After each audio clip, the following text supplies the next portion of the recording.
100లోని 99% ఈ ప్రాబ్లం కోసం అసలు తెలియదు. ఈ ప్రాబ్లం కోసం ఎవరు సరిగ్గా చెప్పడం కూడా లేదు. అందులో మీరు కూడా ఉన్నారా? ఫోన్ కి డిస్ప్లే పనిచేయకపోయినా, స్పీకర్ పనిచేయకపోయినా, ఛార్జింగ్ ఎక్కకపోయినా, కొన్ని కేసుల్లో అయితే బ్లూటూత్ వైఫై కూడా పనిచేయకపోయినా ఈ ఒక్క ప్రాబ్లమే.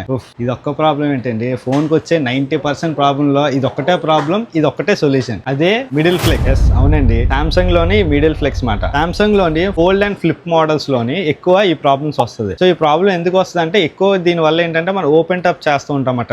ఫ్లిప్ ఓపెన్ చేసి ఫ్లిప్ గానీ ఫోల్డ్ గానీ మళ్ళీ క్లోజ్ చేస్తాం. సో బ్యాక్ సైడ్ ఏంటంటే దీనికి 2 టైప్స్ బోర్డ్స్ ఉంటాయి. ఇక్కడ మదర్ బోర్డు బ్యాటరీ వస్తుంది, ఇక్కడ మదర్ బోర్డు బ్యాటరీ వస్తుంది. సో ఈ రెండింటికి పవర్ సప్లై అనేది ఈ చిన్న స్ట్రిప్పుల నుంచి పాస్ అవుతుంది. సో ఎక్కువ అనేది ఓపెన్ టప్ చేయడం వల్ల 1 ఇయర్ తర్వాత ఎప్పుడైనా ప్రాబ్లమ్స్ అనేది రావచ్చు. సామ్సంగ్ సర్వీస్ సెంటర్లు అయితే 40 నుంచి 50,000 వరకు చెప్పారు. సో మనం ఎంత రిపేర్ చేసి ఇచ్చామో ఈ కస్టమర్ కి మీరు గెస్ట్ చేసిన వాళ్ళకి నేను టెంపర్ గ్లాస్ అయితే ఫ్రీగా వేసి ఇస్తాను. ఇంటి ఇవ్వమంటారా? 5 to 10K మధ్యలో అయితే కస్టమర్ కి అయితే రిపేర్ చేయించాం. ఈ మధ్యలో ప్రైస్ అయితే మీరు కామెంట్ లో కరెక్ట్గా మెన్షన్ చేయండి. ఇలా నాలెడ్జ్ వీడియోస్ కోసం మన అకౌంట్ అయితే ఫాలో చేసుకోండి. ఈ రీల్ ని అయితే షేర్ చేయండి ఎవరైతే మీ ఫ్రెండ్స్ అండ్ ఫ్యామిలీలో ఫ్లిప్ అండ్ ఫోల్డ్ ఫోన్లు వాడుతున్నారో, కొనాలనుకుంటున్నారో.